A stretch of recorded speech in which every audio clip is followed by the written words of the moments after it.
Hi there, my name is Kendrick, and welcome to another ENFP male interview. Today, I have a very special interview panel here, and a lot of you will probably know them, and maybe some of you don't, and that's okay. They'll get a chance to introduce themselves. So today, I am interviewing everyone that does interviews with people that are typed in OPS as well as MBTI, and we're gonna go start with Joyce first. So Joyce, feel free to introduce yourself. Yes, the blast last, wonderful choice. And so, hi, my name is Joyce Meng, and I have a YouTube channel called Type Talks. And there I interview people of the 16 types. Kendrick's one of the people I've interviewed, and also Gray and Binyamin too. And so their YouTube channels are great too. Go check them out, by the way. And so there I talk about Humans of New York style of interviewing, where I try to get people to share their real life stories of how it's like to be them as their type. I have a few books coming up too that I'm writing, and that's all that my blast remembers to say. So I'm an INFJ, NITI, double feminine, sleep, consume, play, blast. And I'll hand things off to Gray. Hey, I'm Gray-ish. So I'm double masculine, TESE, play, blast, sleep. I have the channel Augmented Personality here on YouTube.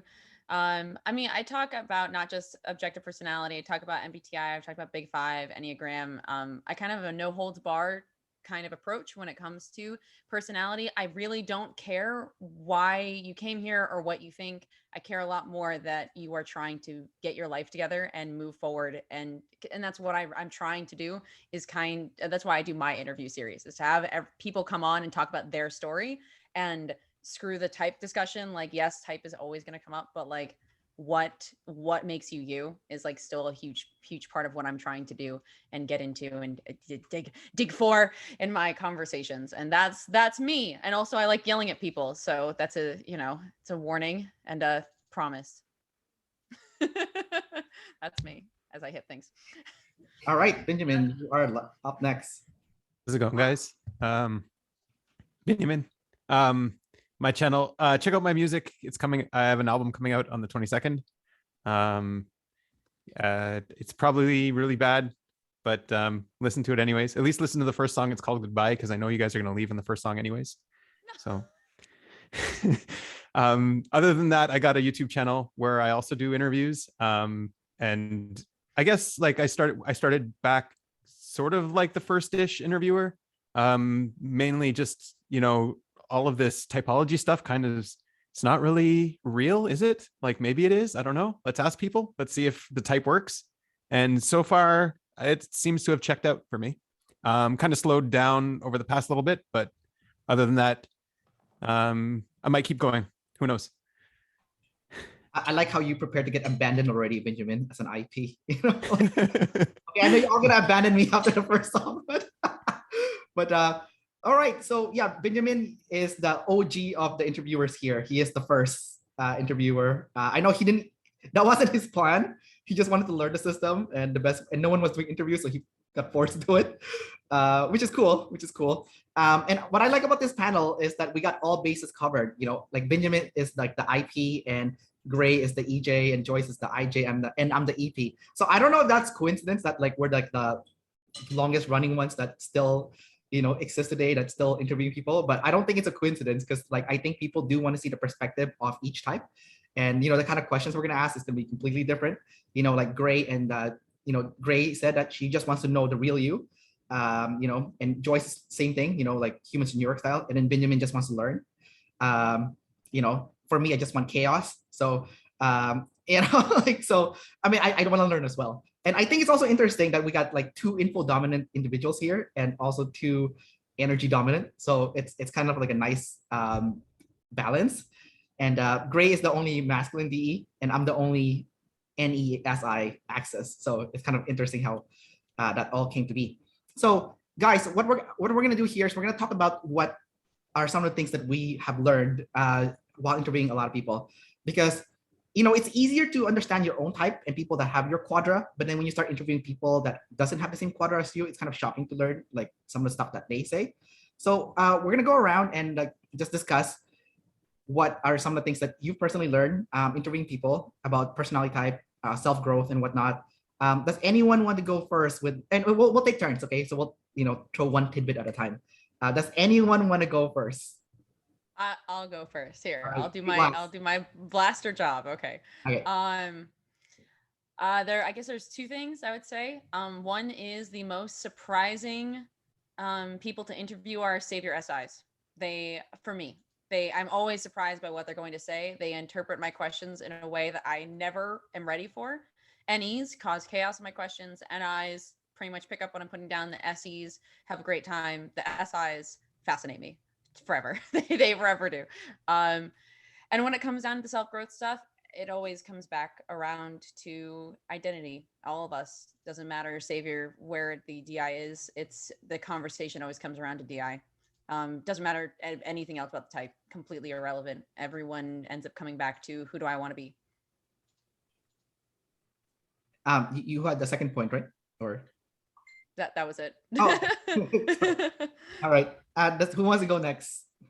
Thanks, Gray, for taking one for the tribe and going first. So one of the things I learned from interviewing a large mass of people is that 16 personalities types everyone as an INTP, INFP, INFJ, and INTJ. So that's where 90% of people start their typing journey. And so when Dave and Shan talk about how everyone thinks that they're an IDOM, it's true. Even like every single type is prone to thinking that they are one based on the people that I've interviewed. Other things that I've learned too is that sensory functions, whether it's SE or SI, is really misunderstood by a lot of people. And so people who tend to have that as savior functions don't know that they do until someone tells them that they do. And other things that I've learned too is how to accept the EPs because the chaos monkeys, they're great and they're great. There's a natural magnetism I have towards them, but also they bring a lot of cleanup in my life. So I enjoy interviewing people of different backgrounds because you get to see the interplay between culture and gender and type and other factors like their trauma, what that causes their type to express as. But you always realize that it all leads back to the same concept or the same boils down to the essence that is all of the 16 types. So I find type to be really real. The more people I interview, the more convinced I am that type is 100% a real thing. But I also find it as a way to get people to share about them and who they really are. Because when they have a framework to put it into words, people are more willing to be transparent about their lives. And so you get to have a lot more interesting information that way. So I like how you're making fun of the EPs. Well, everyone here is an EP technically, because Gray is an EJ EP and Binyamin is an IP EP. And Joyce, you're also like EP-ish as an IJ, you know. So, but it's fine. Just making fun of you. So okay, thanks for sharing that, Joyce. Later on, we'll also talk about like our own personal journey too, of like what we personally learned ourselves. So, Binyamin, what about you, man? So from interviewing people, I learned that, well, first of all, when I started, I had no idea who any of you weirdos are. Like, it's just a tribe of people that are into this weird thing called typology. And I'm like, who are these people going to be? I didn't know anybody. So like, and also I had to find like the first person who's willing to actually take the plunge. So like after a while, I started being like, oh, like there's a few weirdos here, but most of them are pretty okay, decent people. Like, yeah. So then like, yeah, the tribe isn't scary, because at first it was like as an IP, it's like a very scary experience, like going out to the tribe, putting yourself on camera, being completely exposed. Like that's not comfort zone stuff. So yeah, I learned that tribe's not actually that scary. People are not actually that scary. And after a while, people start getting more scared of me than I am of them, you know? So it's kind of like, you know, a kid with a dog or whatever, you're just like, oh no, he's more scared of you, don't worry. Like, and then the kid is okay. So it's kind of like my journey with interviewing people. The other thing is like, people are like, the source of all this stuff is people, right? You can't learn typology without people, without seeing the whole spectrum of them. And yeah, like how the heck are any of us supposed to learn just from, you know, two people in a garage, you know, going on here, this is what type is, this is what type is. Really? I don't know. Like, where are the people who are actually, you know, let's investigate them. Let's get their perspective and their point of view. Is this really cognition? Is this really how you're processing info? Yeah. Yeah, man, that's super cool, especially since you're an IP, like you said. Like that's probably the hardest thing for like an IP to do, and you're doing it. So it's kudos to you, man. Um, I think one of the things I've learned, not recently, I'll talk about like what I learned recently too, but like is that people can be the same type. They can even be type twins, and they're very different. You know, like they use the same functions, yes, but you know, the environment shape who they are, and whether they're growth mindset or not, and it would depend on life circumstance. Usually, people that had a harder life would be leaning towards more growth mindset. You know, because they're forced to use all their functions. But you know, not always, of course. Like if you have good parents, sometimes you also get to learn, right? So some people get lucky to have great parents, and you know, that was nurtured into their personality.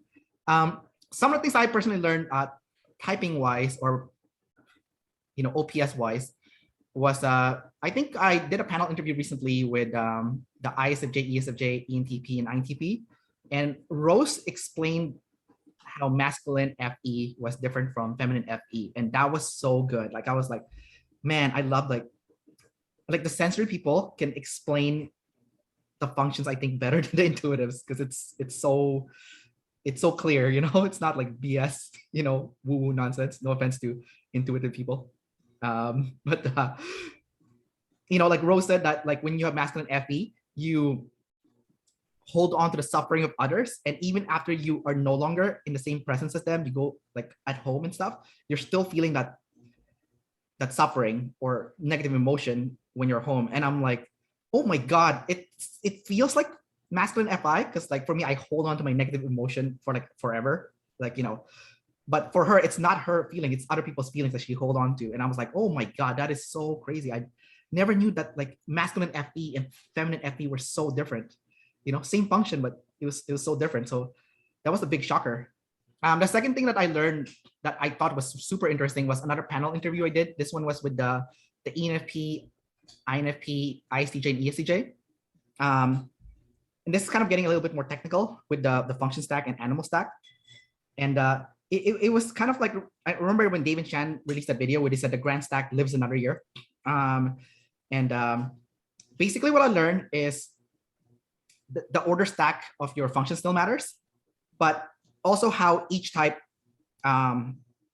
uses it. So for example, we were talking about negative emotions during that interview, and I asked the ECJs, the ICJ, ENFP, and INFP, like kind of like how they personally experience it. So when they're feeling bad, what do they do, right, with the FI? Well, the surprise to me was that the ESTJs, the moment they have any feelings, they get scared. Like feelings, emotions are scary. I think maybe, you know, maybe Binyamin can also relate, you know, to the FE at the bottom. But feelings are scary, or maybe gray too. So like the ESTJ, and we were like, yeah, the moment that we were starting to feel bad, the first thing they do is they try to fix the thing, you know, because the SI is higher, right? So they'll go to like, you know, they'll work out, they'll eat healthy, you know, like anything that will get rid of that, any emotion, right? I was like, huh, that's so weird. And I'm like, why don't I just get help? But like, no, tribe is scary, you know, you know, so they won't do that. But then when I asked the, you know, like the ENFPs, even with like, you know, their jumper, you know, like, yeah, no, bad emotions, that's fine. I can deal with the bad emotions. I'm like, huh, okay, I can relate to that, because I also prefer to deal with the bad emotion. But then the weird one was the ISTJ, because they'll also use the thing to work on their emotion. So like, for example, Hannah, the ISTJ jumper, she said, yeah, I'll go get coffee and some pastry, and to try to make myself feel better. And if doesn't, but because she's a double decider, if that doesn't work, she has no problem getting help from the tribe. So she'll go see like a counselor or something, right? Which was super interesting. Like the EP and the IJ don't have a problem going see a counselor, right? And then the IP, the INFP, I guess they just do everything themselves, you know, like they'll use the thing and also work on their emotions, and they're both, you know, they're balanced, so whatever. So I think that for me was like the biggest shocker. I was like, huh. So I wonder if like you guys can relate to that sentiment, where like the function stack still matters for you, and like if you're dealing with emotion, for example, like Gray with Binyamin, like would you guys use like a thing to solve the problem instead of like getting help from people, you know, or dealing it with yourself? I don't know. Like, how do you guys see that personally? Who wants to go first? I mean, this is not a loaded question. I guess I don't know. I don't know that that's how I don't relate to that at all. I'm sorry. I don't relate to dealing with the thing first. I relate to walking away so I don't chew the person out first. That's what I relate to at best. But the things are not, I think because the things are not personal. I second that as well. Yeah. When TEs get triggered, they will chew you out. I agree. How would you know? Shame your PI. Yeah. Okay, so maybe this is specific for the SIFIs, not the, anyone with SE from what I'm hearing from you guys then. I think It's hard to say. It's still new, right? So no, it's not that's new. It's just not how I look at it. Like, if I'm upset, like, sure, there's probably a reason. First, start there. But even if I am upset, and let's say there isn't, like, there's still probably a why. That's what I'm looking at. What's the why? So I think if anything, it's trying to understand the pattern of have I felt like this before? That's the first question I ask. Have I felt like this before? Is the first question I ask whenever a feeling comes up. okay, so I guess that the NIFI is different because the NI is self patterns, right? Okay, I see. Yeah. I don't know if y'all down there relate to that. Have I thought this before? Well, it makes sense what you're saying. I'm reading what's his name again? Like I don't remember people's names because I'm a double decider and I just but let's see. Sometimes I'm interviewing someone, I already forgot their name. Like wow, brutal. I know, sorry guys. Now, even if you remember, they'll be insulted. Huh? Exactly. Equal opportunity. Make everyone feel bad simultaneously. He Yeah, remembered our names well enough to invite us back on. I'm just causing chaos. We get it. It's okay. That's why I wrote grayish. That way, it's something like a color. Maybe it's red. Who knows? Yeah. Okay. What about your personal journeys, guys? What have you learned? Since using the OPS system, to work on yourself and upgrade yourself. Because the way I see the OPS system is it's like a map. Like that's what I like about it the best. It's like they told you exactly where you suck at and what's causing all your problems. And here you go. Just work on it. I mean, easier said than done, of course. Super hard. So does anyone here want to start? I'll share mine later. So before we completely channel change, I'll link it into this as well. Sure, yeah, like, so yeah, I also have like the demon feelings and they're from the tribe, like it's negative. Yeah. And I also have the personal thinking. And so when that gets attacked, also that's negative. So like feelings as well is something that like, how do you navigate them? How do you process them? And the lucky thing about FE is like, you just have to feel them and then they go away, right? You just have to let yourself feel them. And that's it. And so, sometimes you have to let yourself feel them for a long period of time and then they'll go away and then you'll get processed, but that's really it. What I've found recently, and it's not something that I'm like, it's not something that makes sense. It's not something that's intuitive. It's not something that I connect to in any way, but it's like, I know it's true. If I were to listen to an FI person who's been through a similar experience, they will be completely processed on whatever that experience is. And like, I will still need to feel the feelings, but just listening to them and their process, how they've processed the situation, for me, it's like, I don't know, there's something relieving about it that I'm not even aware of, but it's there. I don't even know how to explain it. It's too NF for me to even try, but yeah. So, and then the other thing is like, I relate to just focusing on the T. If like, okay, the feelings are there, I'm upset, fine, I'll just keep plowing through it. I'll just ignore them until like I can't anymore, really. And that's my default, right? Yeah. And big shockers as well. A big shocker was just seeing how much, like, I still don't believe it, how much TE is bullshitting. Like, I don't believe it. It doesn't make sense to me. I really think I really can't conceive how much TE is actually bullshitting. It doesn't compute. It's so funny because I try to tell people all the time that I'm an idiot. I say all the time that I'm a moron and no one believes me. And then you guys will actually consume what I'm blasting about. And you're like, but that doesn't make any sense. I'm like, I know, right? And you're like, wait, what? You know? It's like, I know. I tried to tell you in advance. I warned everybody. No one listens. I know. It's the worst. I agree completely. And the thing about Savior TE is it sounds super certain when it says things. It sounds like it knows it for sure. It's like the expert, and then they actually just consume it.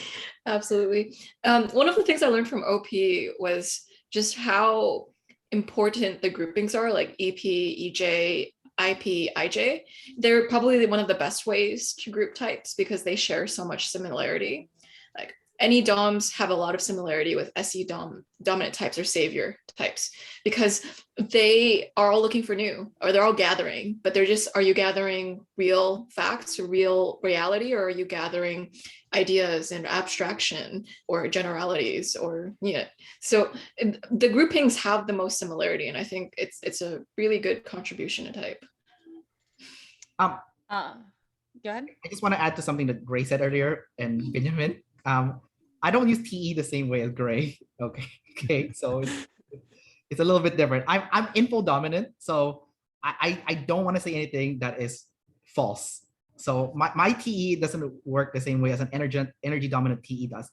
But right, the way I do use my TE is I will throw shit at the wall and hope it sticks. And I do that aggressively. I would rather throw something at the wall, and then if it doesn't stick, then I'll go consume, because I blast over consume. So, but I think that's what the bullshitting is. Yeah, part of it. Is and the then also throwing I shit at the wall. had a talk with Logan. This is really where he completely revealed it, is that like there is a value underneath the TE, and the TE is just finding ways to justify that value, finding ways to like make the FI T in some way. And like they're just throwing as much as they can until something does that for them. Yep. All of us do that. That's not a blast over consume thing. All of us TEs do that, because the play consume blast and the play consume sleeps with TE do that same thing. It has nothing to do with the blast. It has everything See, I to want to do believe with you, TE. but is that true or bullshit?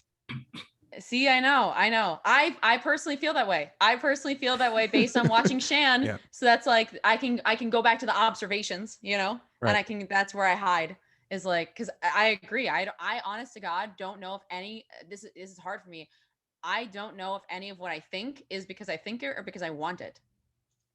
But I use the observations to double check, Right. Yeah. But That's a real thing. They're also energy dominant too, right? So I feel like the info dominant does it a little bit different. It's not a little bit. There's it's not the same. Like okay, we do consume also to make sure that the information that is being provided is as accurate as possible. It's not as honed in as TI, of course. No, there's no way it's as honed in as TI. But we want to work it out with the tribe, like the idea, right? It's not like with TI, you want to do it yourself. So yeah. I'll take what I know that is accurate, and there's a lot of things that's unknown, but TI has its whole other set of problems. That's yeah.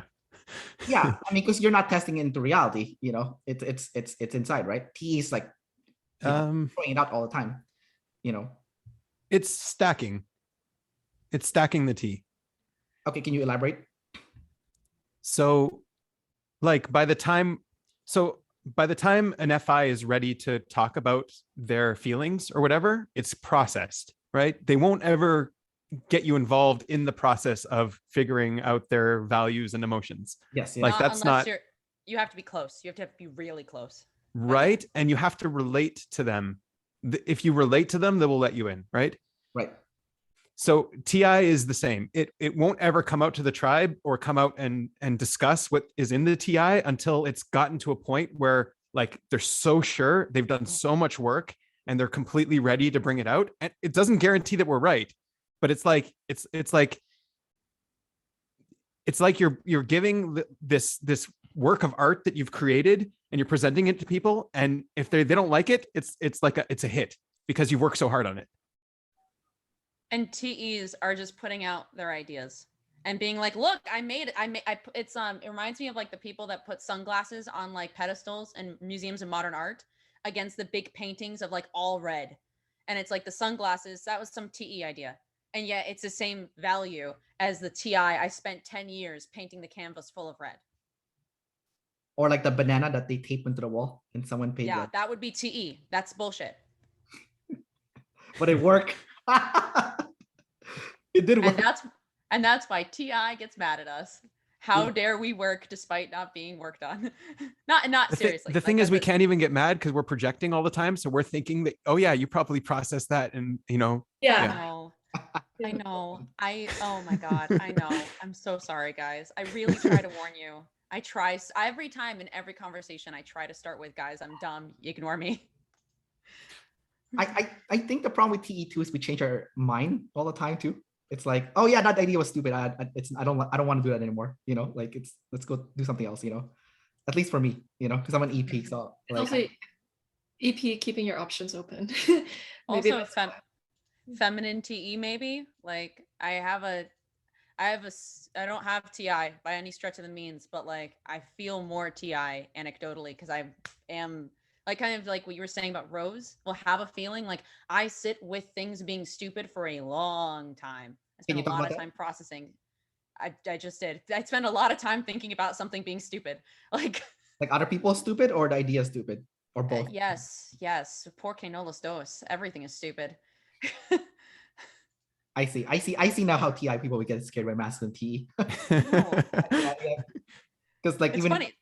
They're the only people I can tolerate. So like they're scared of me and I'm like, please come back. I love you. So okay. So when the TI people realize that the TE people, like, it's not process, it's just like they're trying to do it in reality, and it's not a work of art they're presenting, it's just a whole pile of mess. How do you guys react once you realize that that's what's happening? What do you guys even realize that's happening? It can be annoying sometimes depending on the person. So it's almost like if you took what they said seriously and you added it into your TI or something, now you have to undo everything. It's like, oh, delete. Oh, now I have to shift everything because I incorporated that one inaccurate piece of information. And so it's jarring a little bit. Yeah, at least for me, but not always. Like sometimes I'm fine with it too, because people are people. I find like maybe the introverted functions project onto the extroverted ones. You know what? I process things so much, so I expect the extroverted counterpart to also process it, but that's not the case, because I feel that way about NE, extroverted intuition. Like someone might be NEing and I might take it really seriously because I have NI, and so I'm like, oh, you know what? I process, and I really process, and I'm sleep first too, so I already do that too. And so what will happen is I'll go like, you didn't sleep process this at all, and I'm like, so that's my life in a nutshell. Yeah. Well, I mean, the NE does, crap on the NIs too. So I'm like the offended person in this group because I have T and NI, NE, sorry. But I'm still delusional. I personally don't believe that. I don't believe it. When I like that realization that TE is just TEing, it doesn't make sense to me. I don't believe it. Go away. No. This is wrong. Come back. Come back. We love you. Yeah, I can relate, but from like the opposite, like when the people are like FEing to me and I'm like, oh, gross, keep your feelings to yourself, like I like, like especially you're like vomiting to me your like life story and I just met you. I'm like, yo, I don't want to hear about like you. Like I traveled to Argentina last December for vacation. And then our taxi driver, right when we get in, he starts telling me about his life story. He's like, oh, I had a divorce with my wife. She's a bitch. And like, we have 2 kids and like, she took my money. And I'm like, dude, I don't need to hear your life story. I don't care. Like, keep your emotions to yourself. I'm just here for vacation. I'm like, you want to feel bad, about your divorce, that's your problem, And so I'm like, oh, don't share your feelings unless it's like authentic, I guess. So I can relate with like the opposite side of things. When people reveal their FI to me and like what they're really feeling and stuff, I'm like, oh yeah, I really, I appreciate it, right? But like with the FE, I'm like, oh, gross, so gross, No offense, guys, Yeah, it's unresolved. FI is resolved. Yeah. It's interesting. So I both relate and don't relate. I don't get the ill gross. I get more of what Joyce was talking about of like, wait, did you not mean that? Because I meant it. That's how I feel. Because like if we're having a feelings conversation, like I meant it. I went there with you, and you were just, Yeah. I would like, it felt like, it's like, for me, it's almost like I was ready to propose. Like I was going to marry you, and this is a date. And it's like, it's like a different set of expectations. And I am definitely, I feel like I'm still, I think an extroverted functions project too. I expect that if we're talking thinking, like we're just hanging out. But if I'm talking thinking with a TI, like we're sitting down and we're figuring out if, like, you know, is the business going to live another year? That's the kind of conversation seriousness, you know, it's a very different kind of thing. I think it helps that I live with someone who is a complete opposite set of functions, because then we're constantly playing the projection game, but also constantly having to remember that we're playing the projection game, which means that I do notice it's like, it's more of just, we both want to be taken seriously, and also we both want to have fun. It comes down to as simple as that. And we just forget what fun means to the other person sometimes, and what serious means to the other person. And that just requires negotiation, which is not that hard, in my opinion.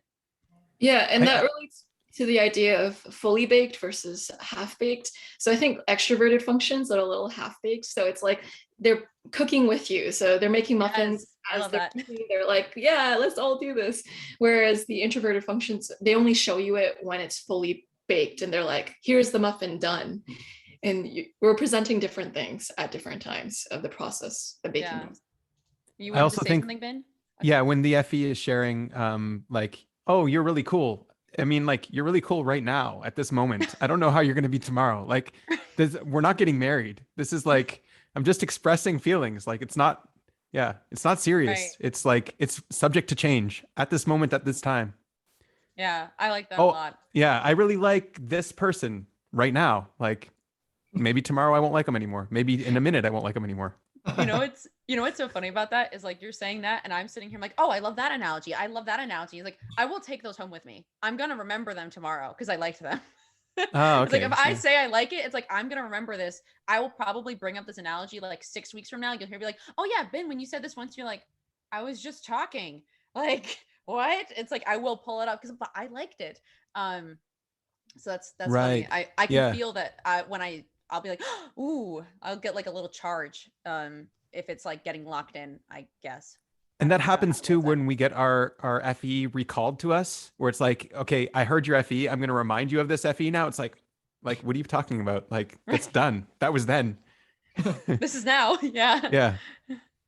I like Joyce's analogy for sure. It's very like end dominant analogy. I was just thinking about what Gray said earlier about you know, because like the way we reacted to the FE is like, for me it's like ew gross, but for Grace, like, what, you didn't mean that?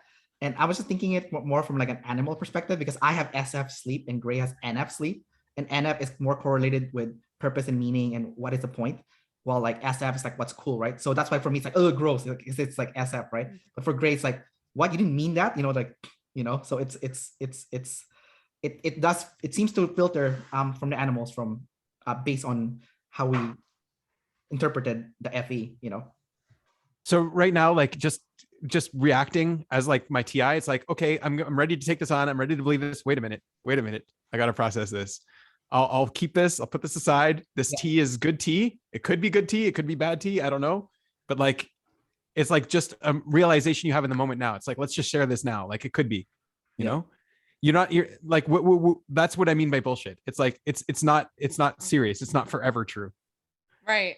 And I think it could be. I think the masculine T puts me closer on your end of the spectrum, because I'm like, yeah, maybe. And I'm not willing to consider it. I'm like, that's a maybe category. You don't get to come into my pile of like, because I'm ranking on and harshly ranking. And so I think masculine thinking harshly judges. Also, maybe it could be your consume in some way as well. Me? Yeah, it could be, maybe. Or this is just TE. I think it's TE, because I'm worried this is others. For consume involves self. Right. Who's that? Right. I mean, like, based on this little interaction here, what I'm going to do now is in my future interviews, I will be asking people this to kind of validate, you know, to see if this thing that we've kind of, you know, discovered, if it's true or not. So I will TE it. Yeah. People I interview to. Well, I've got a good example of you bullshitting. When you said ENTPs were stingy, right? You just that's just something you threw out in the moment. You didn't mean it forever. I said the ENTPs that are that are not sleep blast are cheaper. Gotta get the SI right. Can't be general with our cheaper. statements here. Right. Gotta be Yeah. specific. Yeah, I said that the ENTPs, and I said that for the ISFJs too. So I made fun of the ISFJs also. But It doesn't matter. I said the sleep blast ones are typically not cheap because they're not looking at the ST as much. But the one with the first three, they tend to be on the cheaper side. Not all of them, of course. Emily kind of broke some of that. I don't know, like whatever this is called. Emily, because she has masculine FE, it seems like they're not as cheap with masculine FE, and I don't know. It's still work in progress. I'm still interviewing people. There you go. Yeah. That's why it's TE. It's a work in progress, and it's still out there. Yeah, it's working with what's there, like in the moment that you're discussing. Yeah. Whereas like TI, it's like this logical layers that you've been thinking about throughout your entire life. It's like this entire composite of everything, and you're comparing everything back to that. If that makes sense. I don't even know how to explain it, but it's very not in the moment. Like they're comparing it to this thing within their mind. Yeah, and I and TI I think are very connected. And I think honestly, in my anecdotal experience, and this is not really like my anecdotal experience, the Delta Quadra has the hardest time understanding TI because neither of their introverted functions seem to get it. Because everything Joyce said, I would interpret that as NI. Oh, I understand that from an NI point of view of I am comparing all the patterns back to what I've seen before. I personally find that TI is the hardest to understand for me. Like the other 7 functions, I can see, like FE, I can see it. Even NI, I can see it. But the TI that is like a question mark every time I look at it. So I'm always trying to like understand it from you guys. Especially for TI people, it's like personal too, right? So they don't want to reveal it. So I'm like, okay, well, how do I get the data from you guys? I have to like pry open some TIs, Yeah. I mean, throughout my entire life, the most annoying question is, what are you thinking? What? Like, no. Do you go away. Gross. Oh like that's my gross. Get off of me. I remember once I know so many times I will ask Drew like, oh, what are you thinking? And he like looks at me and he's like, you don't want to know. And I'm like, I've told him like, I don't mind if it's something that I wouldn't be interested in. I just kind of want to talk about. And he was like, oh, okay. So like I had to like tell him like, I know I'm not going to TI with you, but like, I just want some form of connection right now. And then I think there's also, all right. There's also like a risky area that we allow ourselves to go into because it's personal, it's private. Like we're not showing everybody this. So we can actually go into like the dark area of thinking of like negative things and stuff like that, where TE would never do that with other people. Well, the worst is to just call other people idiots. That's the worst thing with TE, really. Right, definitely. So okay, with FI, we can share it with like someone that's like a someone that's our partner, husband, wife, girlfriend, boyfriend, whatever. So a lot of people with FI tend to feel more comfortable in that setting, and then maybe like a few close friends, So that's kind of like, I mean, at least that's how I perceive my FI. But what about TI? Who would you share the TI with? Like, do you share it with like another smart colleague, like someone even smarter than you? I mean, obviously you can't see the spectrum of smarts because of TI, but I've seen FI saviors share their FI like all the time. They're very open about their FI. They'll share it. And I think TI is doing something similar. Like we are sharing our TI in a similar way. We're not going to share like the deepest, darkest TI at all times, but we'll share just like little things here and there as we're talking, not, nothing monumental. I don't know. And okay. Especially if we think someone can understand us or relate to us, right? If I know you're not going to get me, I'm not even going to bother, right? Okay. So I what you're saying is true. Like for FI, I will share my FI, but I won't go deep with my FI with everyone. So who do you go deep with your TI then? Like who would be allowed to see like the depth of the TI? With particularly me, you'll have to ask directly, what is your opinion or what is your take on this? Otherwise I won't share it. With the TI, it's interesting because TI is very quick to know if something sounds fishy, but it like paired with Savior NI, it can be hard to explain your TI. So for me particularly, it's difficult for me to explain what doesn't make sense about something. Like I know it doesn't make sense, but it's like trying to make that into words plus the blast last is difficult. And so I just end up not articulating the TI, but it's there. It's just hard to communicate. Yeah, I identify with that too. I think also it's like, who are you going to let into your house is like, okay, who is going to take off their shoes? Who is going to respect your property? Like if they're just going to throw a drunken party in your house, then just get the fuck out, you know? Yeah. And then it's like, okay, you're in my house and, you know, you're respecting my stuff. Okay, you want to come see my games room? You want to come see my other rooms? I think that's kind of what it is. It's like the TI will let you in as deep as you'll respect it. And as soon as you start disrespecting it, that's when it's like, okay, you can go now. Yeah, I think that's that's just what introverted functions do. Yeah. Yes. So it's funny that you said that, Binyamin, because I have SI, and I know you use an analogy there, but if someone actually came to my place, it's literally, yeah. Literally like, for you. If you wear your shoes inside my apartment, get the fuck out. You're not coming back. You know, like like so it's that's literal for you. For me, it's an literal. analogy. Like don't mess up my, you know, don't make a mess in my apartment, my place. You know, like it's literal. Yeah. So. Yeah, it's sacred because if you get to know the house, you get to know who they are as a person. Well, not really. It's that's not how I see it. It's more like in the analogy, not in your house. No, it's because we got you, Joyce. We understand, and I. No, but like I'm an EP. I don't want to clean up, so I have to clean up after your crap. You know, I don't want to organize anything. That's why it's more personal. So, all right, cool guys. So, since we're on the topic of NI, how do you guys, I find NI, because you guys all have NI, I have NE, right? So one of the things that I personally beef with NI people is I'm like, yo, that path you're planning for the future, that is shit. Like you're headed towards a canyon. You're gonna get screwed, because I see all the possibilities, right? And I'm like, I'm not quite sure that's the right path. And then I tend to offend more NIs, I feel like, than TIs, because of that NE first, you know. So since all of you guys have NIs, but I mean Binyamin and Gray is like double observing there, so it's not as like, you know, as bad. You guys have the SE, right? So but Joyce might get triggered by this sentiment, you know. So how do you guys feel when like an NE person comes and like, you know, tells you, hey, that plan is horrible, like clearly this other plan is better, or this other path to the future is better? Like, how do you guys react to that? Depends on who it is. It can result in either feeling a little shell-shocked, like where is that proposition coming from?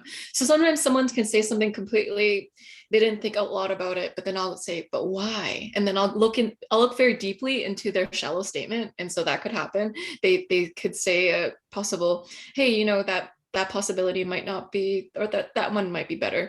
And I'll be like, but why? And then I'll just spend time digging into something where they didn't spend a lot of time like thinking about the intricacies. So it would depend, but there's that issue with when people say things and they don't mean it, and then I'm sleep first, so my serious functions are first, and so I'm like, I took that way too seriously. So that's the number one tidal wave of my life, taking things seriously when they totally shouldn't have been taken seriously, with especially NE users. But it can be genius sometimes too, because they explore places where I've never been to. So while the introverted functions are like the house, the extroverted functions are almost like that world outside of the house. So it's like a whole new world. So I can appreciate it, learn to appreciate it. So I know, Gray, you live with an NE, but I wanted to go last. Perfect. Yeah, exactly. So I think just the answer is we're just looking a little further ahead in the future. And so if the plan doesn't seem right now, you're not looking far enough. If you look a little bit further, then you'll see, okay, yeah, this plan does actually have merit, right? And maybe we're not looking at the whole spectrum of stuff for like the next step in the game, but we're looking at like 20 steps down the road. Yeah, you're seeing the trajectory across time, the right. future. Yeah. So yeah, like the NE could be right. Like right now, what possibility you're going to take, you know, like this is obviously the best one, but we're not looking at the right now. I think that's the key takeaway there. And so Yes. that's exactly the dynamic I see playing out between me and Drew. What ends up happening essentially is I sort of declare where I'd like to go in about 20 years. We then kind of we kind of DI hash out what we want in 20 years, right? And then once I set that as the North Star, it's like, that's where we're going now. His job isn't to manage that's my job. My job is to be like, trust the process. His job is to say, we're deviating from the process because you're so busy looking there that you're not seeing the stuff in between. So his job is to be like, okay, you have to dodge that. You have to go around this. Hey, we're going off track here. That's his job, is to manage the steps in between from here to there. And so quite frankly, the idea that NE shits on NI is not right. It's that NE is a different job, and NE looks at NI and is like, why are you doing NE wrong? That's the problem that I see. I don't see the issue being shitting on NI. Half the time they're not trying to solve the same thing. And usually as soon as that's addressed, the entire disagreement falls apart because you're on different premises.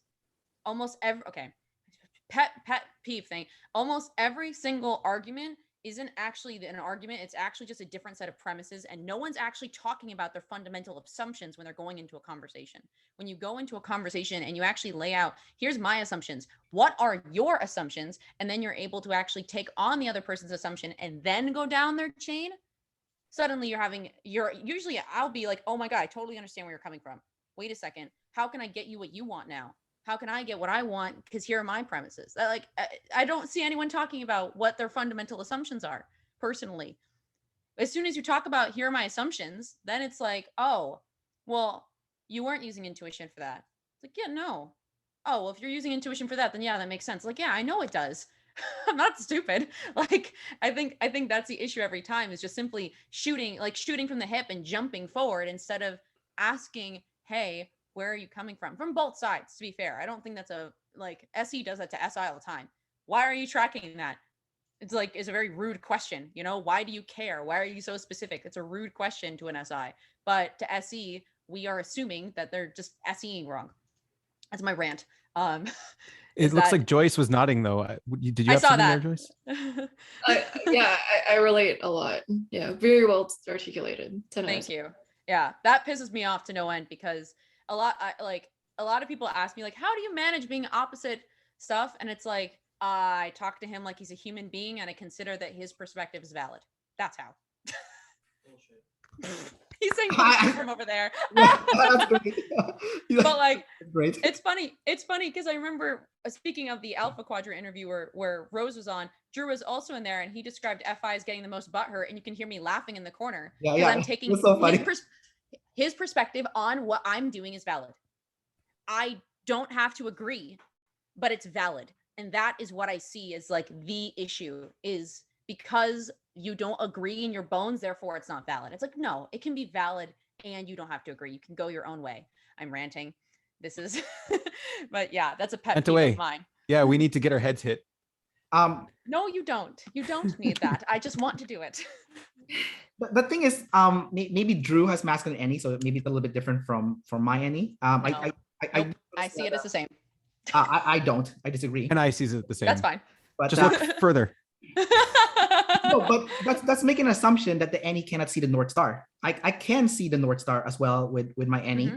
And sometimes I just look at it and I'm like, okay, I understand when you say to trust the process, but I feel like NE is not 100% just in the present. It's also on the way to the North Star. Maybe you have to change the routing a little bit, turn left, turn right. But you said just in the moment, but it doesn't necessarily mean in the moment. Like 10 years from now, if this is the general plan, then maybe 10 years from now, you have to make a deviation from the North Star. And maybe the North Star, maybe it has to change. Maybe the North Star is no longer valid in 50 years. But that's a discussion. That's a discussion. And that's where it gets weird, is that in my experience, what the extroverted functions do is they don't actually, and this is what we were talking about, TE and TI. It's like, us extroverts, like the TIs are taking us too seriously. Us extroverts aren't sitting down with them and giving them the time of day. We're disrespecting them. And then we're confused. And that's where I see you, especially on the NE and I point, is like, you're like, well, what if the North Star needs to change? It's like, well, if you want it to change, you need to sit down and have a conversation and go down with the NI. And because you can, I don't know how many conversations I have with TIs where we're talking about something that matters to them. And sometimes I am just knocking over their blocks and being rude as hell. And other times I'm just asking them questions to understand where they're coming from. And they might change their mind because we were having a conversation. I was taking them seriously. That's way more effective, in my opinion, than just simply being like, Yeah, I agree. I think it's a bad end place. I agree. I also think SE is doing the same thing to SI completely. Absolutely. We're completely Absolutely. disrespecting the SI. Yeah. Left and right. Well, like for me with NE and the NI people, like I do want to know what your entire plan is. I am very curious. So when people tell me their NI plan, I'm like, yeah, I'm gonna sit here, I'm gonna listen to you. Tell me the entire scope. I am very fascinated. So it's not always shitting on the NI. They can work together. I guess it depends on the person that's using it at the end of the day. So like, you know, you have like disrespectful TE that's, you know, crapping on the TI, or the FE person that's, you know, being gross. No offense to some. That also changes day by day. Like there are some days, like, I mean, hour by hour, some days I'm great, some days I'm not. Some hours I'm great, some hours I'm not. Like sometimes I don't have the energy to go down to the TI rabbit hole or go down to the SI rabbit hole. Sometimes I'm shitty when NE does its thing. I'm taking over a bit, but like, I think that this whole, like the people are the same, static and not fluctuating kind of thing. I think that that's another place that people get really stuck, is like, I am this way and I can't change and nothing is like, no, these things are fluctuating constantly just based on how hungry we are, let alone fixed how mindset. we actually, pretty much. Like, I think that there's a lot of room for flexibility and change, even throughout the day, let alone throughout a week, a month, a year, 10 years, a lifetime.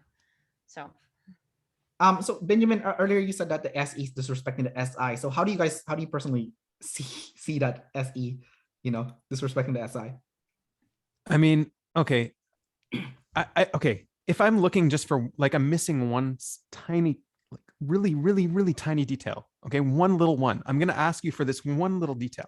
Okay. And it's like, why are you starting from first grade? I don't care.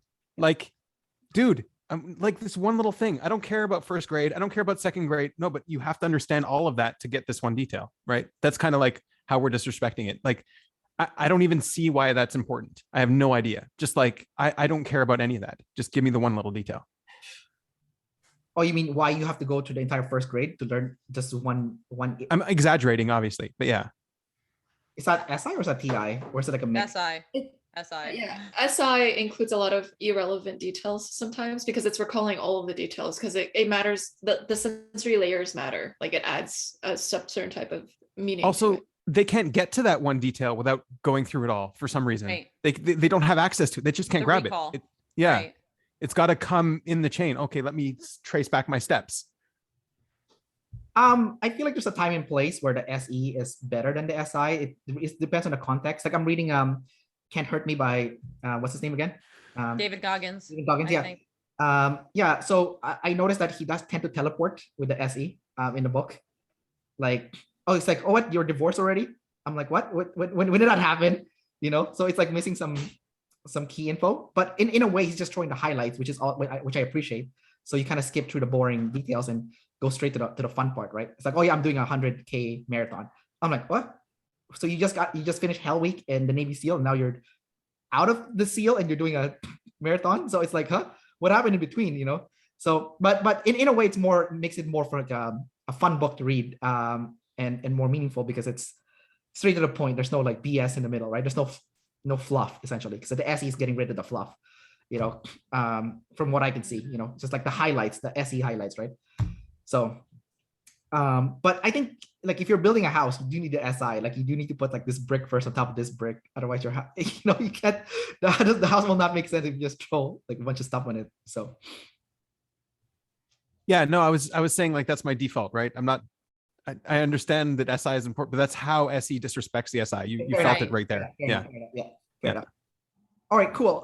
So what about your own personal journeys, guys? Like, so you had a chance to you know, learn the OPS system and, you know, had a chance to see what your fourth function is, your fourth animal is, and usually that's where the problem lies. So how do you guys personally have like used the system to better yourself and make your life better. Anyone want to go first? Who has upgraded themselves or like is working on it? Like obviously it's gonna be hard. Yeah, I can comment on the previous question that you asked us about the NE versus NI miscommunication there. Okay, we'll So go I back. find, like Gray was saying, I feel like they're talking about different things sometimes. Like the NE saviors are looking for possibilities, and the SENI is looking for probabilities. So they're like, well, that's a cool possibility, but is that likely to unfold over the future in a certain way? So they're discussing different topics, and so oftentimes it can cause a misfiring. And so in terms of my personal journey with extroverted sensing as the demon of demons, I'm a glass lizard, so it makes it a less demon function than it would for someone who's not a glass lizard, because I have double activated extroverted sensing. But what can oftentimes happen with me, it's either like I can get over fixated on the NI, I have masculine NI too, so it doesn't help. And so I can go like this main concept, like these are how things boil down to the essence of what this is. And sometimes I can kind of have a singular type of vision or insight because of that. And what that can do is like, the SE is more of a background process, and sometimes I can disrespect my demons in a certain way, like not really give the SE the day of attention. So I kind of see the SE in my function stack as spikes. So it's either I overdo it or I underdo it. So there's no moderate relationship with it. It's either I like suppress it or I over go with it, and I go like, I say F it to my NI, and then I just go into an SE swing, and then I come back and I'm like, oh, that's a so that's my relationship with it. It's spiky. Yeah. What about your blast last, your NF blast last? Oh my gosh, I wish I was better at talking. Yeah. Okay, pause. This is the woman who made me cry when I interviewed her because she wouldn't stop giving me compliments. Shut up with your blast last.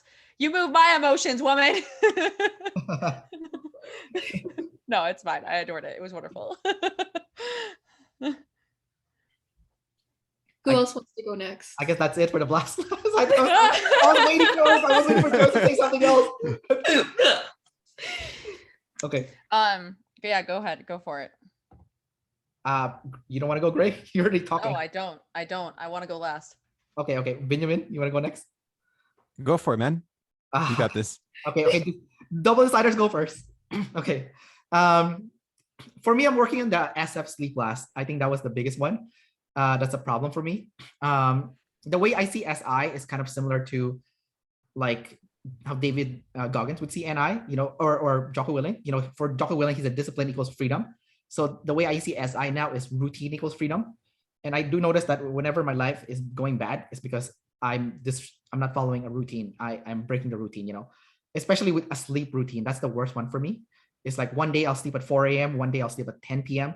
And I always wake up tired because I'm not sleeping at a consistent basis. So feeling fatigue is like one of my big problem. And like my family has a history of health issue. Like half my aunts and uncles, including my father, had colon cancer. So for me, like health issue is definitely in my genes, and I need to make sure that I take care of my health and I work on having a proper sleep routine. Like exercise wise, I'm okay because I do work in the fitness industry, so I do work out. If I don't work out and I become overweight and then I just become a hypocrite and look bad, right? But the sleep thing is horrible. That's the one that is like the biggest problem. And the other thing too is also because I'm sleep last, I have trouble having breaks when it comes to my play. So usually when I interact with a tribe, there is no breaks. Like I used to go crazy and I just let everyone in my life, I like to look at like my history when I was a kid. When I was a teenager, my house was a community center. I didn't even lock the front door. People just went in the front door. Sometimes I would wake up in the morning and my friends already standing looking at me. It's like, hey man, let's go. I'm like, how did you get in? I'm like, your front door's open. So that's kind of like the story of my life where like as I got older, I just let people in my life and I didn't have any breaks. And even when they were toxic and they made me feel bad, I would let them, stick around. So I think part of my sleep last journey is learning how to set boundaries. And it was during the pandemic where I really honed in to it. So I have a friend, he's an IP. He looks exactly like one of the IP people I interviewed. And he gets tribe hate like left and right. Like since we were kids, people like the whole grade wanted to beat him up. He gets abandoned on a regular basis. And even now, so, and it's because he's toxic. He, when we go out for restaurants, if we go for all you can eat sushi, for example, and he took too much food and, you have to pay extra if you don't eat the food, right? He'll be like, hey, I need to go to the washroom. And he already drove away, right? So that he doesn't have to go pay for like over ordering, right? So this is kind of stuff that he'll do. And it's like repeated like over the years. And so like I used to tribe against him essentially. I'm like, okay, you're banned for a year, right? I'm setting my boundaries now. And if you want to get out of the ban, you have to make a video apology, right? And then he tried to negotiate his way because he thought he was smart. I'm like, okay, your ban is 2 years, one more, you're out. And I'm never going to see you again, right? So it's that's kind of stuff. Like I have like other friends, my sisters, whatever. Like I started putting parameters like, okay, if you're toxic, I only see you once a year, only on Christmas. Okay. And if you go further than that, guess what? I'm not going to go to your wedding. There you go. Is that why I only get to see you once a year, Kendrick? God damn. It explains everything. Yeah. So one interview a year. I see you now, Kendrick. Well, I'm okay, whatever. You got the joke, yay! Because I'm thinking of like info dominant. I'm like, no, they're just joking. So anyways, so for me, it's like I'm trying to set boundaries with people, and making sure that like, and I try to tell them how I feel too.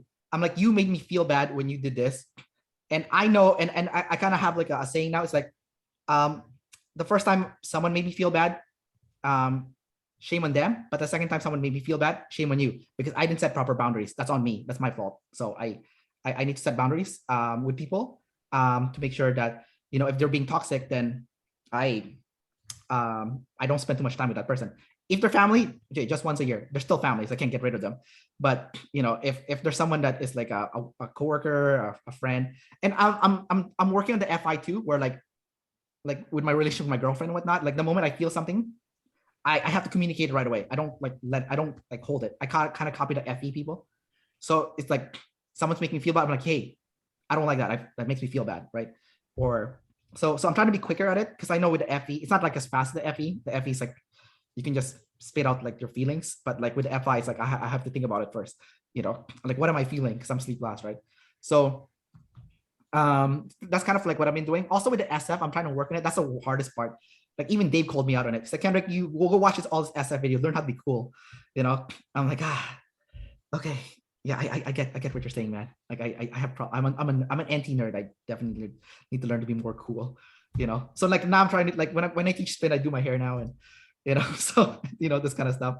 I have a purple shirt. People like it. So so it's work in progress. I do like, I'm like really insecure about it. Like, so it's work in progress with the SF stuff.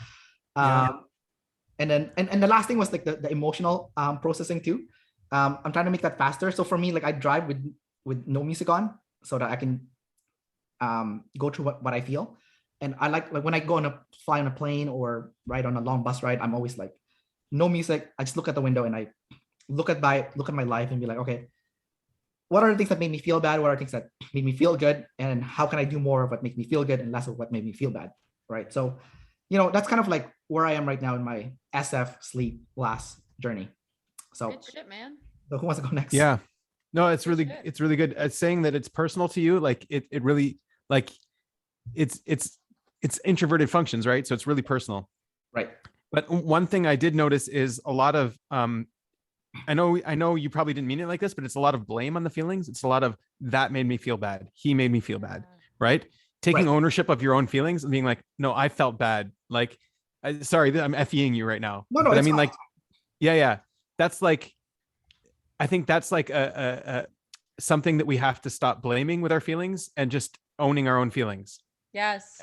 And that's kind of what you're doing as well. But the wording is still a little. It's work in progress, man. It's work in right. progress. Yeah.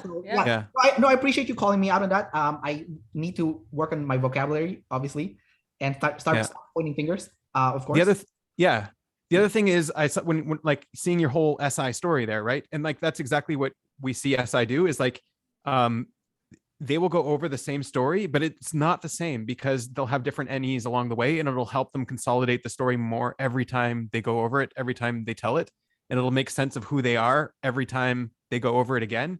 It'll like it's like ironing out your clothes sort of thing. It's like every time you're doing another pass on your whole life, it's getting all of the wrinkles out. Yeah, really good, man. Right. Yeah. All right. So do you want to go next since you're talking already? Yeah. Oh, yeah. Good FE right here. Good FE is happening. So here's the demon work. Yay, my demons. So yeah, man, growth. So for me, a big one is just opening myself up to people and the tribe and letting people in and making friends and, you know, not sitting in my room alone 24/7, which I've kind of done a little bit in the last little bit, but I gotta get out of that again. But it's like, yeah, also seeing perspective, like seeing other people's perspective on things, like seeing my role in their life, seeing how I play into their story, right? Is kind of like one thing I've noticed with like no matter what, like from my perspective, I don't feel like I'm selfish. I feel like I'm selfless. And I think I feel like it's the same thing from the EJ perspective. It's like, okay, they feel like they're selfless. They're not selfish, but we're each selfish in kind of a different way. Right. And so seeing how like my selfishness is how I need to be significant in their eyes. And that's what I'm trying to do. I'm trying to make myself more significant in everyone else's eyes. And that is something that is insecurity. That is something that I need to stop, right? I don't need to care anymore how I look in someone else's eyes. And they're looking at, okay, how does this person stand in my eyes? How are they comparing to my standards, right? Is this person okay? Is this person okay? Let's call this person out, right? And just like trying to jump that fence and put myself in those shoes and saying, hey, you know what? Maybe I need to start judging people. Like, oh, that's a bad word, but I don't like, how can I possibly do that? I've never lived in their shoes. Like they've got their own DI. I can't, like they judge themselves, but it's like, no, I need to give myself permission, like the not allowed thing, to judge somebody. Like, okay, I've, you know, I'm probably wrong, but I will judge you like this because I don't want to be hurt again. Or I don't want, yeah, that's kind of like the EJ. It feels really dirty to say it. I'm sorry, but yeah, that's kind of what I'm working on. It's okay. It's like, I'm like just sitting here. I'm like mental hug. It's like, I get it. I understand from the opposite end of the canyon. Right. Yeah. I do think you are definitely working in your FE, Binyamin. A long time ago I told Binyamin I like racist jokes. So Binyamin starts sending me racist jokes. You know, but I'm a fair I like fair racist jokes. I like to make fun of all the racist. But to be fair, I was only sending you Oriental racist jokes. Yeah. Oh my God. Because those are the ones that are okay for you to see, right? No, you send me all. I need to send a spectrum, like Jewish racist joke, Black people racist joke, Asian racist joke. Did I? I don't think so. I don't remember that. But you're missing the spectrum. You gotta send me the spectrum, man. You gotta. Is that what I gotta do? All right. Yeah, I'll work on that. I'll crack a racist joke right now. Like, okay, like, oh God, how do you blindfold an Asian? With a dental floss. All right. So. All right. Augmented personality does not. I think I sent you one joke that I found or something like that. Someone sent it to me. Yeah. Yeah. I said it to my own kind, so it's okay. You know? Okay. All right. So anyways. Those are the rules. Yep. Yeah. All right. So Gray, you want to go next? I sure do. Okay. Growth. I have a hot take. The more I'm into, I said this other day, and I can explain it more than just the sound bite, but the blast of it is the more I use OP, the less I use OP. My instinct is to math everything out. My instinct is to solve for everything. And the more I use OP, that means I'm not solving everything. I'm not figuring out like the why behind every little thing. I'm not chasing reasons down. I'm not trying to make it into some freaking scheme. Like there's a lot more of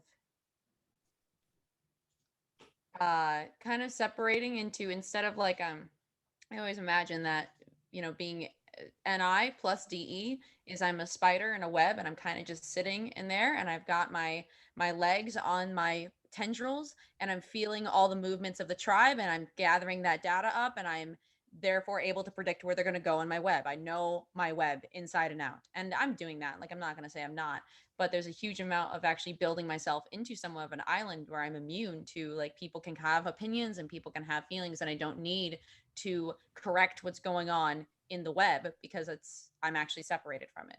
And I feel like that's a lot of progress that I'm making there. And that's a lot of sleep work. I would categorize it as a lot of sleep work.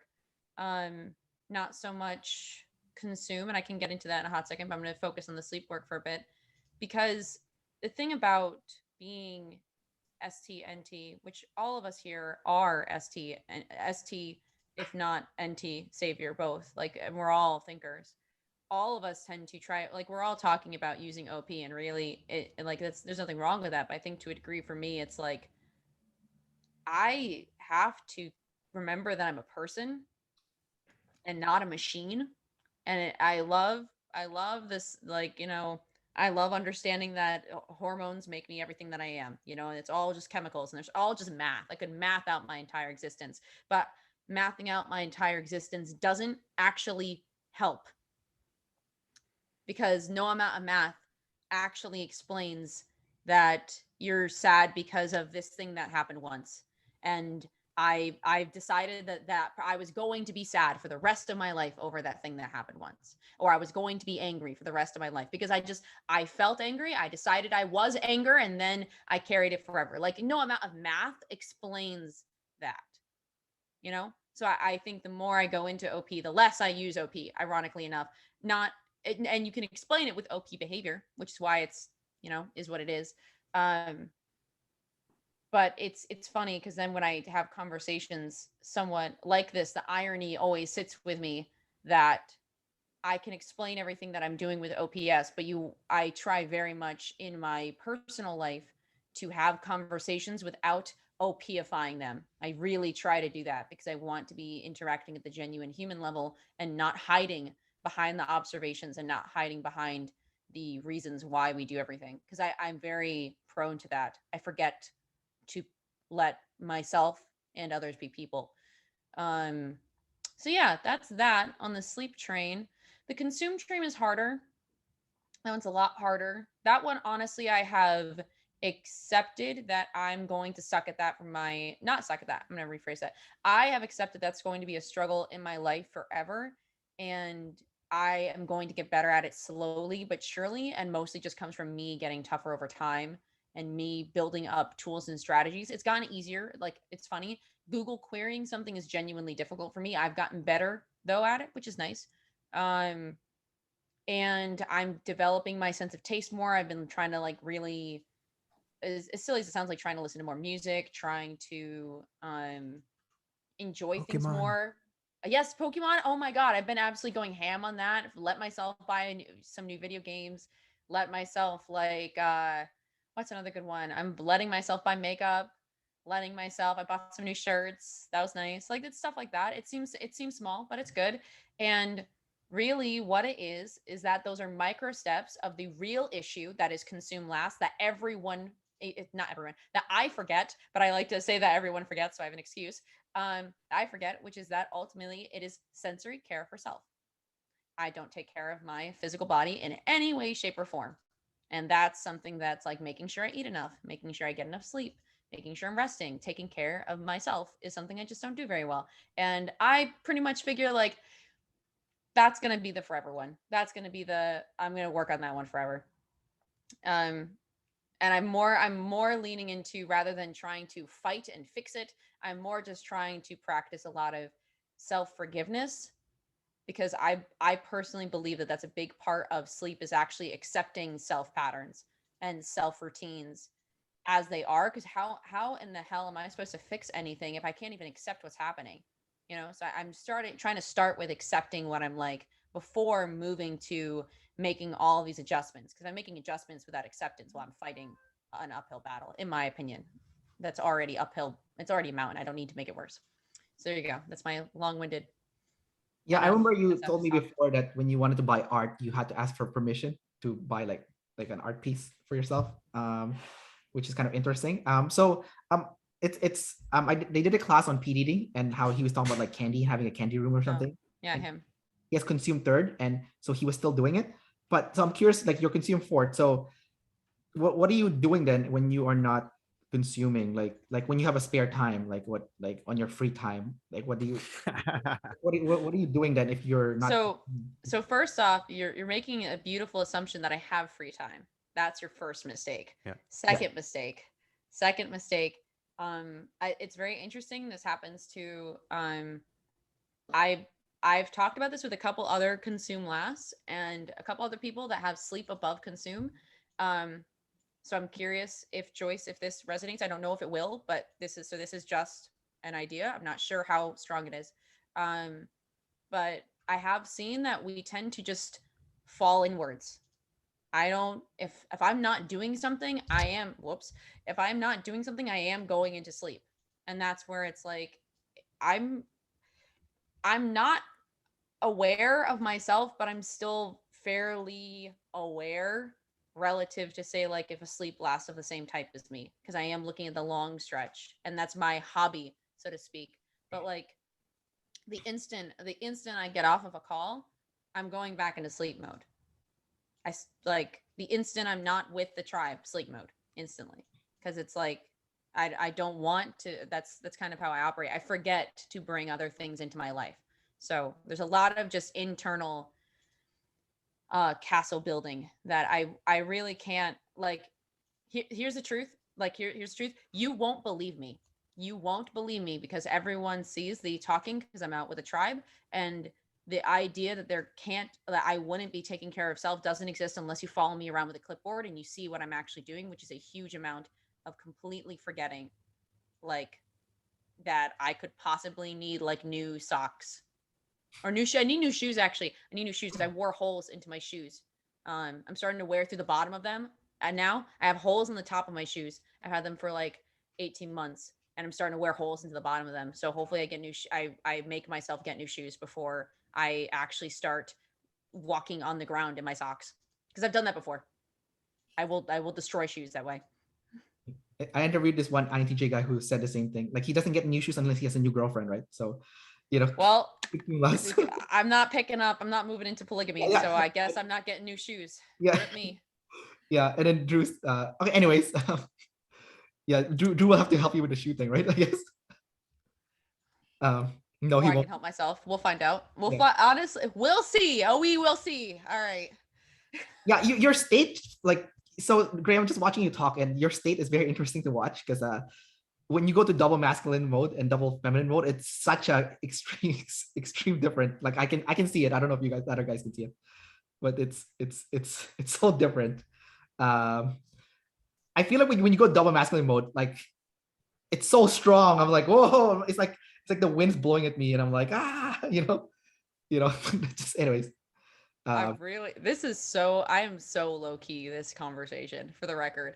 I have not hit a true cruise. I know, but I mean that's how strong it is. Like if you went even crazier, I'm like, oh man, it would be like a hurricane. But man, Binyamin has war stories. I can see the Vietnam flashbacks. They mentioned that consume is also like having an external self-awareness. So your consume last. So can you do you have trouble like seeing yourself like when you're doing things? I don't know. So this is actually very interesting. I cannot visualize myself outside of pictures. I can remember pictures I've seen of myself, but I can't remember what I look like in the mirror until I'm looking at myself in the mirror. And when I tend to look at myself in the mirror, I tend to struggle I could tell you what like an eye looks like or like my one eyebrow, and I don't see it as a composite image. I can see quite literally fragments, but without the composite image, you don't see anything, right? But what I can do, which is interesting, is I can instead imagine like this is gonna sound really weird. I know what my hand would feel like if I had to hold hands with myself. I know what my arm would feel like if I would touch it. And then I can be like, okay, I can almost like, all right, how does my hair, the way that my hair sits on my back, right? I can feel that. It's like, okay, so if my hair is over here, that feels different. Well, can I feel that anything is like maybe sticking up and touching in a weird way? So I can try to do that. But seeing myself quite literally is almost it's almost dysphoric in a way. Is very disorienting to not be able to see yourself, because then you try, for example, clothes shopping, nothing looks right because how it looks on a picture and how it looks on me, it's like I'm seeing all the parts in weird messed up ways. But then if I like sit and like, okay, compared to other shirts that I've worn before, how is it sitting on my skin, and I focus on that, it's like, oh, I can see it now. It's very interesting, very bizarre process. It's been strange times here in my household. So Benjamin, you don't agree with what I said. So do you want to say something about that? What part didn't I agree with? I agree with everything you say always, Kendrick. Yeah, go for it, man. I have no idea what you're talking about. I don't know, because I mentioned that, a consume can also be external self-awareness. So it didn't seem like you. Well, I don't know. It seemed like it hit with Gray for some reason. So okay. Cool. I remember Rose saying that in a beautiful interview. Video she put up. Consume is that. Plus, I like to imagine that sleep is like a roadmap, but consume is like if you came into a museum of all the things that reflect you, what are all the different things that reflect self? Mirrors. And thank you, Drew, for the answer of mirrors. I hate him. So besides getting trolled, Ben says hi. Besides getting trolled as per usual, I'm going to kill him. Anywho. Don't be cheap, Drew. Just kidding. But oh God. Anywho, besides that, like my museum is almost empty, is how I would compare it to other people's. It seems like other people have much bigger museums than I do, or much more filled out museums. And there's like stuff in the back that like they don't always have display. And I'm like, everything I have is out. That's it. Most of the walls are bare. Do you like it? That's my energy. I'm curious. I'm gonna ask Joyce something about what Binyamin said something earlier. So Binyamin said that he wants to be significant in other people's eyes. And Joyce, do you feel like that way as well? You're a double decider. So from what I know with double deciders, you try to make sure that everyone's like even. So you when someone's being on their high horse, you knock them down. Someone's being low, you try to bring them up. But you're DI. So do you feel like you need to be significant also? Like, how do you see that? Do you relate to what Binyamin said? I find the IPs have main character syndrome, so they want that significance. And so with me, I'm pretty okay with it. Like if there's someone close to me, of course, I want them to see me as significant. I don't want to always be an NPC, a non-playable character in everyone's life. Like, but I don't have to be significant either. I just want to. I don't have a special relationship with that. But yeah, Gray brings up a really interesting point with her museum, her analogy there. And I oftentimes find EJs, they have a role person merger. So they sometimes, with the sleep lower down or with the consume lower down, like the more, or with other functions lower down, they're likely to identify with their work or the things that they do, or without, because they don't really spend a lot of time in themselves, because they're focused on the tribe. But yeah, did I answer your question, Kendrick? Did you? No, you did. Yeah, you did. Okay, cool.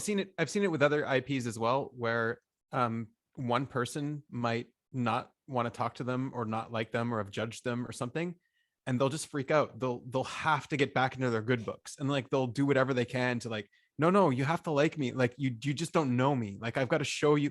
Like I've seen them even get obsessive about it, where it's like, just relax, just calm down. It doesn't matter. Like just walk away. Go. It's not worth it.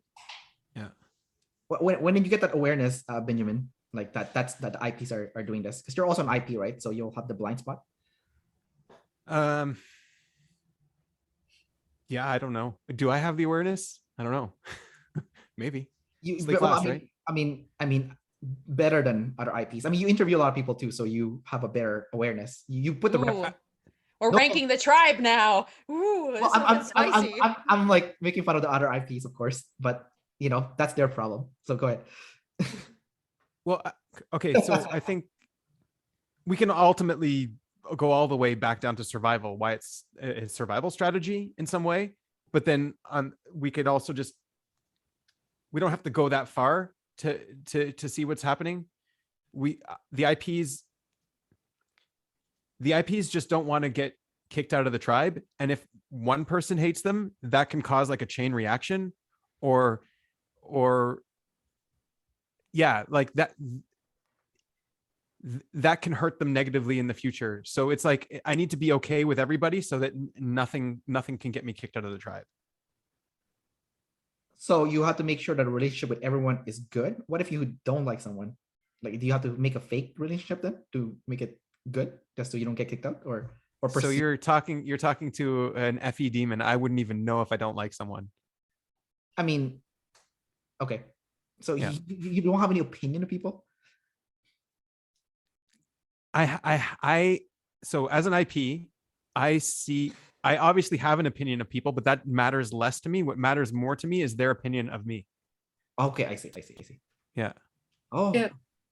But I relate to Binyamin, what he just said. I don't know how I feel about people. Like when you ask, oh, do you know when you dislike someone? I'm like, do I know if I dislike someone? Most of the time I don't.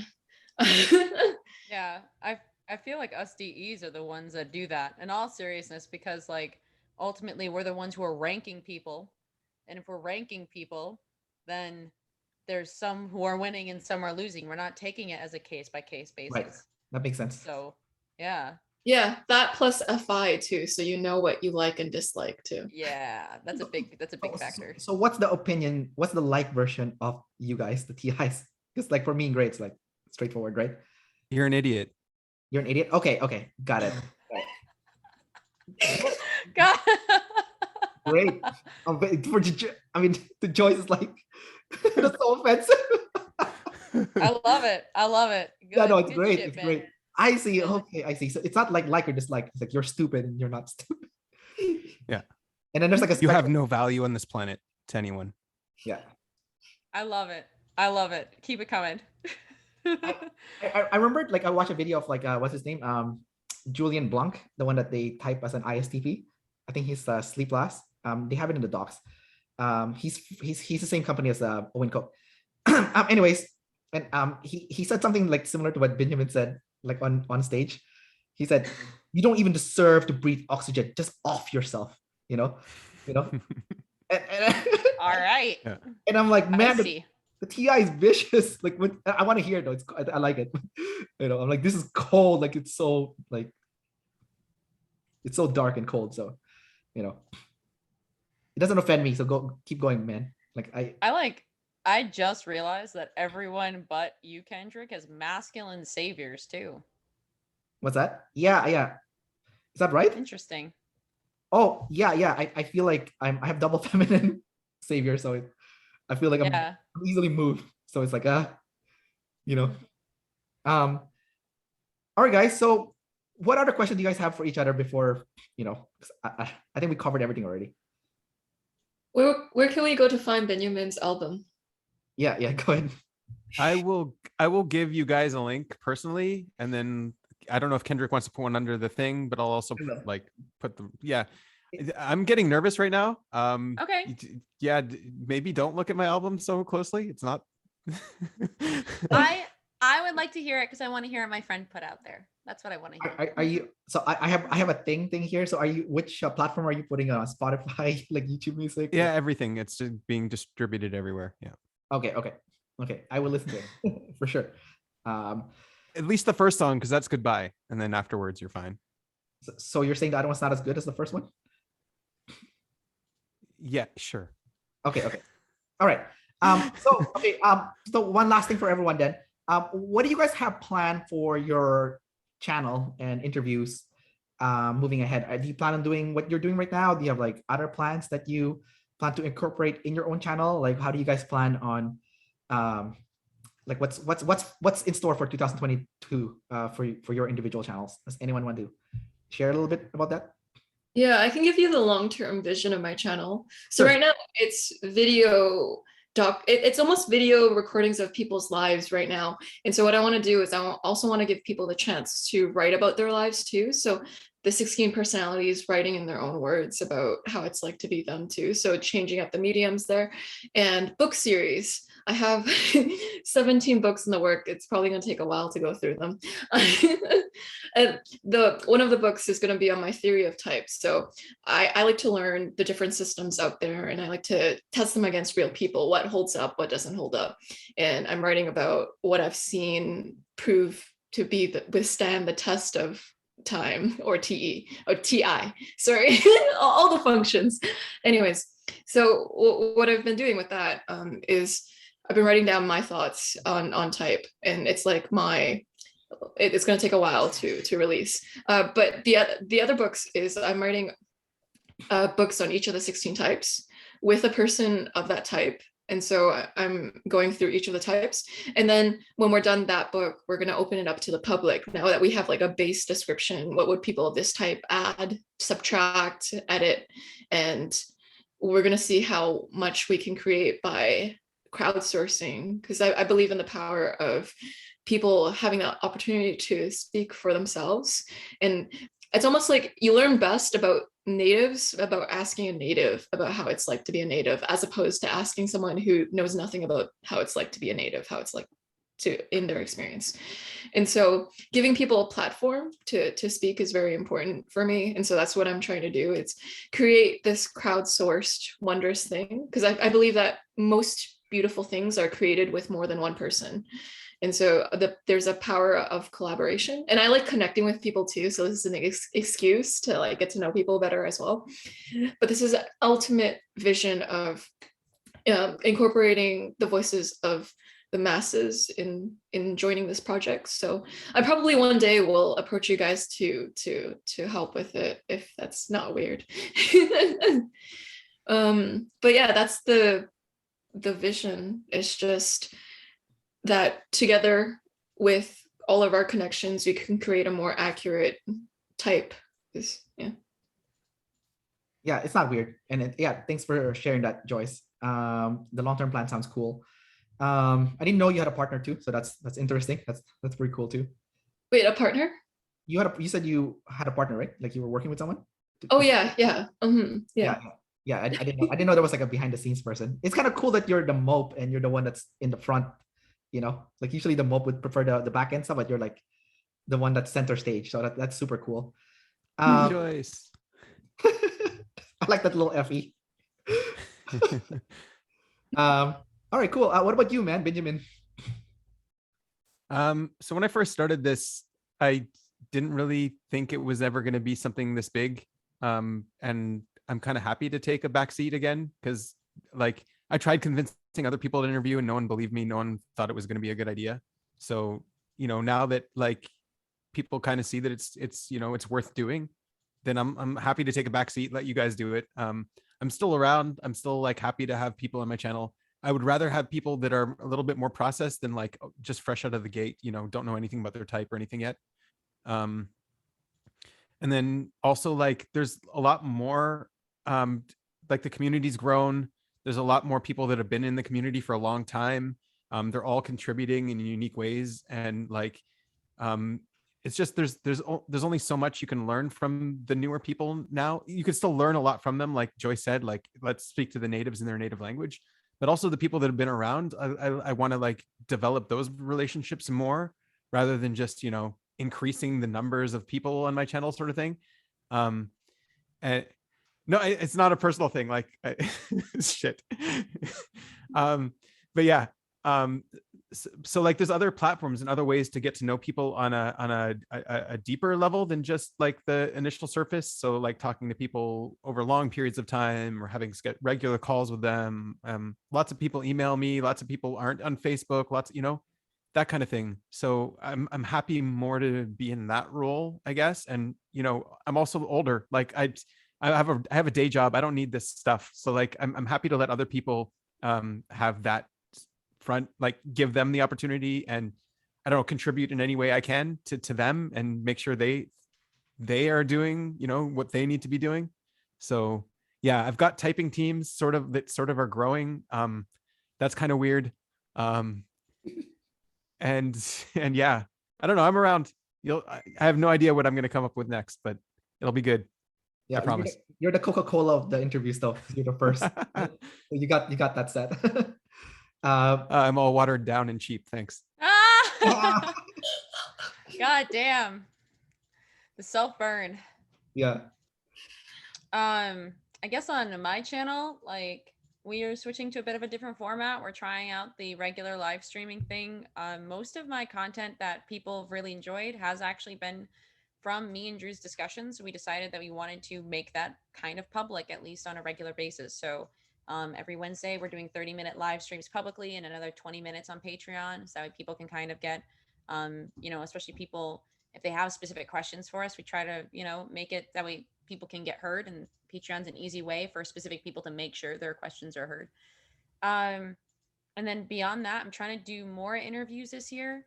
It's interesting. I very much view it as I need to have I'm trying to make sure I have an existing relationship with people before I interview them, because I want there to be a really good flow. My personal rule is I want anyone coming on my channel, one, to be willing to come back, and two, to also be there and get them talking about something that really matters to them, and they're in this comfortable, shiny-eyed state. That's my goal in every single interview. And I personally feel like I can't do that without knowing the person a little bit, to know how to get it out of them, because I have to learn them first. So I'm still not that's kind of my current approach. And then, as always, making content, uploading every week. So I feel like it's more just growing the channel from there. But a lot of the stuff when it comes to the channel itself is a lot more behind the scenes things, currently right now as we speak, Drew's working on different graphics that we want to be using that are going to be 512 specific, get all the way up to that level, and they're really pretty, and he's helping me build them. It's a lot of stuff like that, or making my setup prettier. It's a lot of smaller things that are not glamorous, but it's fulfilling. So that's why I'm looking to see the channel get more and more fulfilling as these small steps grow into something bigger and bigger. Yeah, I really like your set. Your set is so nice. It's awesome. We just updated this. This is a brand new update. We've been working on the lighting for a while. This is a brand new update. I'm very happy with it. Thank you, Drew, for bullying me. he was very pushy on the updating. It was okay, good. well, you don't have to deflect the compliment. I think you're doing. No, genuinely, I did not. It's important for me to not claim the work of others for me. I did not do this consume. It is important for me to recognize that I don't want to blast or steal other people's consume and report it as if I came up with the idea. Gotcha. I'm trying to cite my sources. Okay. I love it. It's good SF, but I'm citing my sources. I have one question for you, Gray. So I'm really impressed how. So we're both Play Blast crackheads, but you're producing content so much. I'm like, how are you doing so much content? I can't do that. I will burn out. How? I don't know how you're such a So production okay. machine. How are you such a really easy questions? Do you work full time? Yeah, I have a job. Okay, there's your answer. Okay, fair enough. Okay. I work part time and then I do this full time. It's that easy. I've never said otherwise. The idea that I'm playing by the same rules is I'm not. I'm putting my eggs in this basket. I'm genuinely trusting. That's why when I say trust the process, I mean trust the process. I'm putting my eggs in this basket, and I have a 5-year time limit. And if it's not successful by then, I'm accepting the project has died. Well, no, I mean, I have a job, but I don't work full time. I work a lot, but it's not quite full time. But I think also you're running into the energy dom consistency where it's she can keep this up. She's playing the long game. She can keep it up and she'll keep going. If you or I were to jump in to start doing that, we might be okay for a week or two, but then afterwards, how can we keep this up? Yeah, that's what I mean. That's why my question to Gray is how do you sustain the fuel? Because I'm sleep last, so I have a crashes and then I'll stop. So you don't crash. You're boom, boom, boom. The train's going. So the thing is that it's okay. It doesn't feel like a big deal to me. So maybe I'm not giving enough credit. So what I'm doing is today I had an interview I interviewed someone else at 11:30, and that was only going to take about an hour and a half. And then that meant I had a full hour in between to do nothing. Okay, sorry. I technically folded laundry and I had a snack. That's true. Good, fine. But like, that's it. I just had an hour break. And I build my life that way after this, I'm going to want to take like probably like 20, 30 minutes because then there's a Super Bowl later and I'm going to take breaks. That's simple. Taking breaks and putting in stops. So that way I can not, it's just asking the question, like, do I want to live like this? Do I want to, when I look back, will I have enjoyed my life? These are the questions I'm asking instead of consuming, I'm asking myself that question. Like I think for anyone who sleep last, you got to choose almost in a sense between your last and your third animal. You got to swap one out.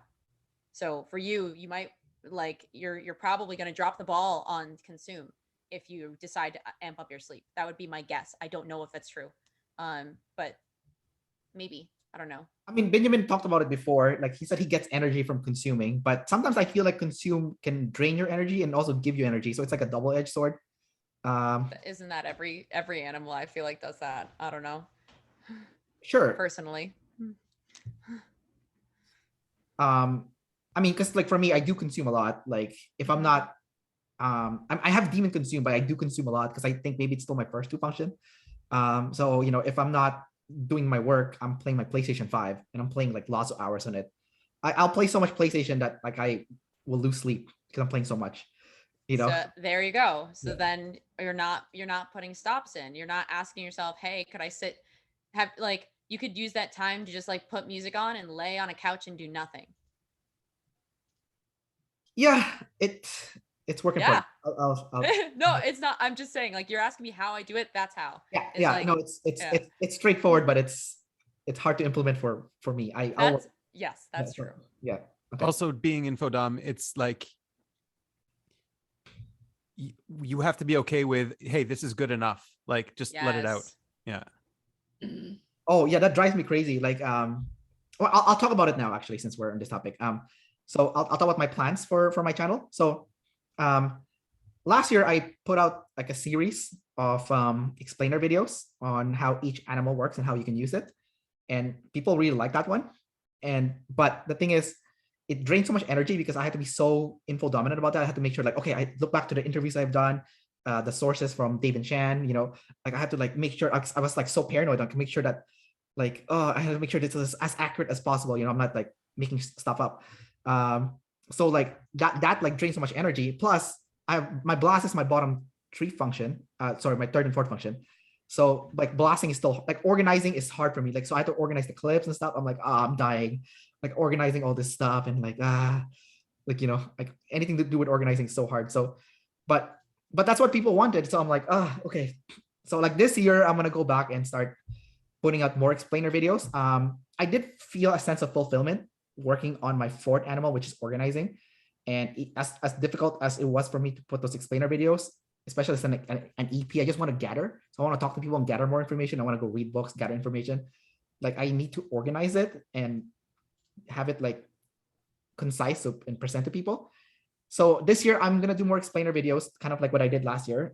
My goal is to be as good as Johnny Harris or close. I don't know if guys know him, but he used to be an interviewer for Vox, or like a YouTuber for Vox, and then now he has his own channel, and he grew to like 3 million subs in just like a few years, with like high quality documentary explainer videos. So I want to get to the point where I can make high quality and SF cool explainer videos like he does. That's one of my goals. My second goal is for this year is I'm gonna put out personality comedy videos for adults this year. Okay, so they're gonna be offensive on purpose, kind of like South Park. Okay. Originally I was gonna work with Otim. It was gonna be black and yellow, but he. Oh my god. Yeah, he bowed out. He didn't want to, which I don't blame him. I'm like, dude, we're black and yellow. But okay, anyway, so it's so anyway, we're both double deciders, so it wasn't offensive to us. I know Benjamin's like, stop. You really like your racist jokes.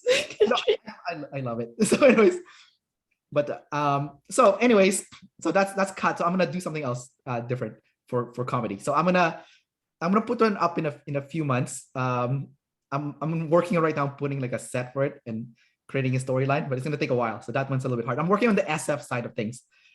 So I'm gonna make it like focus more on the entertainment side as opposed to. So the interviews are not gonna stop. You know, it's like you guys said, you got to talk to the natives for that specific type too, because they know themselves best, right? Especially after they get typed, then they can start working on themselves and, you know, talk about from their own perspective. But I need to work more on the SF side because, like, you know, I'm too focused on the ST and the NT, which is bad, you know. And like you guys said earlier, like our whole group here is ST and NT pretty much. So, you know, it's the SF, like Gray has her cool SF set, right? I'm like, okay, I need to cool it up a little bit. My set looks like crap, you know. like you have like a pull-up bar there and like stuff on the wall. So yeah. All right, cool guys. So that's about it for today's panel interview. Hopefully we can do this again sometime in the future and you know, catch up and stuff. And I think it's good that there's 4 of us here doing interviews. I know Binyamin is not doing it. He's doing it passively now. Like if people ask him, he'll do it, but it's not like something he does like as aggressively as before.